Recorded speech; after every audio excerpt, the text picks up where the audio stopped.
Hello viewers, maths simplified channel में मैं आपका स्वागत करता हूं। तो आज हम एक ये प्रश्न सॉल्व करेंगे जो कि वर्क और टाइम से रिलेटेड है। ठीक है, तो इस क्वेश्चन में दिया गया है, जैसे कि आप देख सकते हैं कि ए और बी, यानी कि ए और बी किसी काम को 12 दिन में पूरा कंप्लीट करते हैं, बी और सी उस काम को 16 दिन में कंप्लीट करते हैं।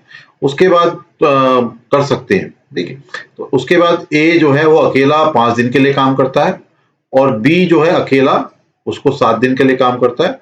उसके बाद जो सी है वो बाकी जितना भी काम ए और बी करने के बाद जितना काम बचता है तो उसको वो 13 दिन में कंप्लीट करता है। तो अब ये प्रश्न ये पूछा गया है कि सी अकेला कितने दिनों में काम कर सकता है। तो इसमें हम सबसे पहले देखेंगे कि इसमें जो ये वर्क है, तो इस वर्क को हम इस तरीके से यूनिट्स में डिवाइड करेंगे। तो ये वर्क जो है हमारा, ठीक है, तो वर्क को हम इसको यूनिट्स में डिवाइड कर देते हैं। कितनी यूनिट्स हमारे टोटल वर्क को हम अलग अलग पार्ट्स में डिवाइड कर देते हैं, तो कितना पार्ट पर डे में कर सकते हैं। तो इसके लिए इसको कितने पार्ट्स में डिवाइड करना है, तो ये सबसे पहले हम देखेंगे।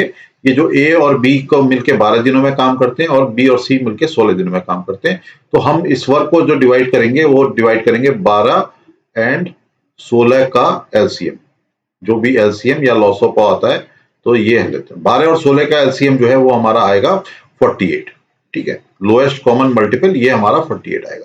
यानी कि इस वर्क को हम 48 यूनिट्स में डिवाइड कर देते हैं। ठीक है, तो अब ए और बी मिलके कितने दिनों में काम करते हैं, ए और प्लस बी जो है वो इस 48 यूनिट काम को 12 दिनों में कंप्लीट करते हैं। यानी कि पर डे कितनी करते हैं, पर डे करेंगे ये 48 बट्टा 12 is equal to 4 units, 4 units per day. Similarly जो बी और सी जो है हमारे, वो कितने दिनों में काम कंप्लीट करते हैं, 16 दिनों में काम करते हैं। यानी कि वो एक दिन में कितना यूनिट कंप्लीट करते हैं, 48 बट्टा 16 और equal to 3 units per day, units per day, units per day.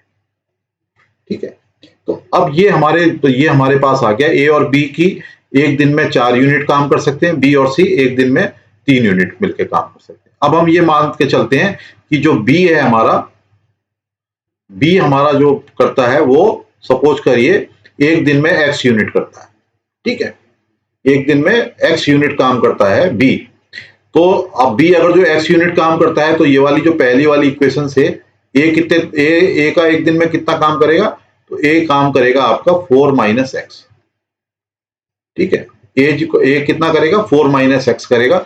और इस वाली इक्वेशन में क्योंकि बी एक्स का एक्स यूनिट काम करता है तो सी कितना करेगा, सी करेगा 3 माइनस एक्स। ठीक है, तो ये बी सी हो गया 3 माइनस एक्स, बी ए हो गया 4 माइनस एक्स। और इसको हम लिख देते हैं units per day, units per day, ये भी यूनिट्स पर डे। ठीक, अब ये हमारा ए का आ गया, ए का वैल्यू आ गई 4 माइनस एक्स, सी की आ गई 3 माइनस एक्स। अब ए कितने दिनों के लिए काम करता है, 5 दिनों के लिए काम करता है। 5 दिनों में कितना काम कर लेगा ये, 5 दिनों में काम कर लेगा ये 4 माइनस एक्स। ठीक है, क्योंकि 4 माइनस एक्स क्या हो गया, 4 माइनस एक्स ए जो है एक दिन में काम करता है, तो यानी कि 5 दिन ये काम करता है, तो 5 दिन में ये इतना काम को कंप्लीट कर देगा। उसके बाद बी आ जाता है, बी 7 दिनों के लिए काम करता है। तो बी जब 7 दिनों के लिए काम करता है तो ये काम करेगा 7 गुणा में एक्स, क्योंकि हमने माना है कि B X units per day काम करता है। उसके बाद हमारा जो बाकी काम है वो 13 दिनों में काम कौन करता है, 13 दिनों में जो काम करता है वो सी करता है। तो सी कितने दिन काम करता है पर डे के हिसाब से, वो करता है 3 माइनस एक्स। तो ये आ जाएगा 13 इंटू 3 माइनस एक्स। ठीक, तो ये जो है हमारा ये टोटल वर्क हो गया। ये टोटल वर्क कितने यूनिट्स हैं, ये टोटल हमारी यूनिट्स है इज इक्वल टू 48, क्योंकि हमने माना था, क्योंकि ये पूरा काम कर दिया तो ये 48 यूनिट्स हम लेंगे। अब इस इक्वेशन को हम सॉल्व कर लेते हैं, एक्स इससे एक्स की वैल्यू हमारी निकल आएगी। तो ये हो जाएगा 5 को जब 4 से गुणा करेंगे तो ये आ जाएगा 20 minus 5x plus 7x plus 13 और 3 को गुणा करते हैं तो ये आ जाएगा 39 और minus 13x is equal to 48। ठीक है, तो अब ये पहले तो x वाले टर्म्स को देख लेते हैं। x वाला एक -5 है और एक +2 है और एक -13 है, यानी कि माइनस वाले कितने हो गए, 13 और 5 18, और 18 में से जब 7 को हम घटाएंगे तो ये बचेगा -11x। और जो ये वाले टर्म है हमारे, इसको हम स्क्वायर में लिख देते हैं। ये हो गया 20 और ये हो गया 39। ठीक है, तो 20 और 39 कितना हो गया, ये हो जाएगा +59 इज इक्वल टू 48। ये हमारी इक्वेशन बन गई। तो इस हम 11x को इधर ले आएंगे और 48 को इधर ले जाएंगे, तो इसकी वैल्यू हो जाएगी, ये वैल्यू हो जाएगी हमारी 11x equal to 59 minus 48, 49 minus 48, और इसकी वैल्यू आ जाती है कितनी आ जाती है, 48, ये आ जाएगी 11, यानी कि x की वैल्यू कितनी आ गई, तो x की वैल्यू हमारी यहां पर में लिख देते हैं इसको, तो x की वैल्यू आ गई 1, यानी ठीक है।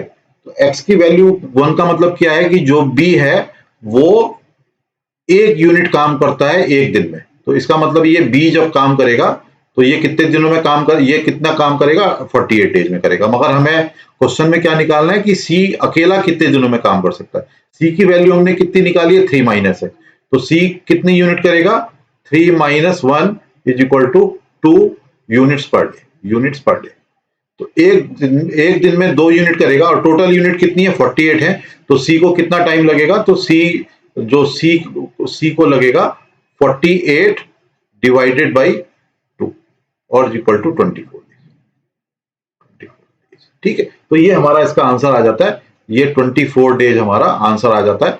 यानी कि सी को जो है ये काम करने में कितना वक्त लगेगा, इसको काम करने में लगेगा 48 days, sorry 24 days, not 48 days, 48 days नहीं लगेंगे, इसको लगेगा 24 डेज।